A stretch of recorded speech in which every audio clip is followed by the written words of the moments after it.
बातमी कल्याण बदलापूर मधून आहे। तिकडे कल्याण बदलापूर रोडवरील पाले गावाजवळ पाण्याची पाईपलाईन फुटली आहे। हजारो लिटर पाणी वाया जात आहे कल्याण बदलापूर रस्त्यावर, त्यामुळे पाणीच पाणी झाल्याचं पाहायला मिळतंय। आपण या दृश्यांमधून पाहतोय कल्याण बदलापूर रोडवर एक पाईपलाईन फुटलेली आहे आणि त्यामुळे हजारो लिटर पाणी वाया जात आहे। एकीकडे कल्याण बदलापूर या भागामध्ये पाण्याची समस्या आहे, तर दुसरीकडे केडीएमसी पालिकेचं आपण पाहतोय त्यांनी दुर्लक्ष केलेलं आहे। अद्यापही पाईपलाईन दुरुस्त करण्यात आलेली नाही।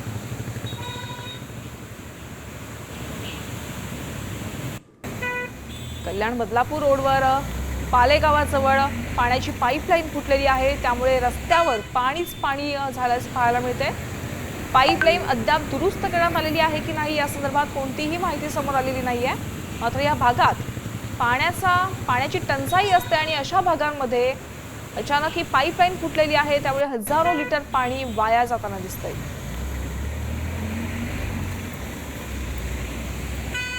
कल्याण बदलापूर जवळच्या पालेगाव जवळ ही घटना घडलेली आहे। या संदर्भात अधिकचे अपडेट जाणून घेऊयात प्रतिनिधी मयुरेश कडव यांच्याकडून। मयुरेश, आपण पाहतोय पालेगावाजवळ पाण्याची पाईपलाईन फुटलेली आहे, अद्याप दुरुस्ती करण्यात आलेली आहे की नाही? यामिनी, ही जी पाईपलाईन फुटलेली आहे यामुळे कल्याण बदलापूर रस्त्यावर आता वाहतूक कोंडी होण्याची शक्यता देखील निर्माण झाली आहे। मोठ्या प्रमाणात हे पाणी जे आहे ते आता रस्त्यावर तुंबायला सुरुवात झालेली आहे। मागच्या वेळी सुद्धा याच परिसरामध्ये पाण्याची पाईपलाईन फुटलेली होती। वारंवार पाण्याची पाईपलाईन फुटत असल्यामुळे या ठिकाणच्या नागरिकांची सुद्धा तक्रार येते की या संदर्भात MIDCने त्वरित जी काही योग्य ती कारवाई असेल ती करायला हवी। आता थोड्याच वेळात या ठिकाणी जे अधिकारी आहेत, संबंधित अधिकारी त्यांच्यापर्यंत निरोप दिलेला आणि त्यानंतर धन्यवाद मयुरेश या सविस्तर माहितीसाठी।